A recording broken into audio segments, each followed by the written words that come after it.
கழுத்து வலி ஏற்படுவதற்கான பொதுவான காரணம் மோசமான உடல் தோரணை, தசைப்பிடிப்பு, சுளுக்கு, கழுத்து காயங்கள், அதிக எடை தூக்குதல், வலது தொடர்பான தேய்மானங்கள், கழுத்து காயங்கள், தொடர்ந்து ஒரே செயல்பாடு செய்தல், கம்ப்யூட்டர் மொபைல் அதிகமாக யூஸ் பண்ணுதல், கழுத்து எலும்புகள் ஏற்படும் தேய்மானங்கள், தசை சுருக்கம், மன அழுத்தம், விபத்துக்கள் போன்ற காரணங்களால் கழுத்து வலி வரும்.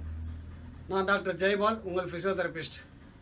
இதுக்கான அறிகுறி என்னவாக இருக்கும்? கழுத்து வலி இருக்கும், விரைப்பு அதிகமாக இருக்கும், தலை சுற்றல் அதிகமாக இருக்கும், தலைவலி வரும், தோள்பட்டை கைகளில் வலி பரவும். அதே போல் கையை மேலே தூக்க முடியாது, ஒரு பொருளை அது பிடிக்கிறதுக்கு சிரமமாக இருக்கும். ஓகே, இந்த ஃபிசியோதெரப்பியில் என்ன சிகிச்சை பார்க்கலாம். கழுத்து பயிற்சி பண்ணலாம், சுடுதண்ணி ஒத்தரம் கொடுக்கலாம், ஐஸ் கட்டி ஒத்தரம் கொடுக்கலாம். அதே மாதிரி சரியான உடல் தோரணை, நல்ல உறக்கம், ஐஎஃப்டி கொடுக்கலாம்.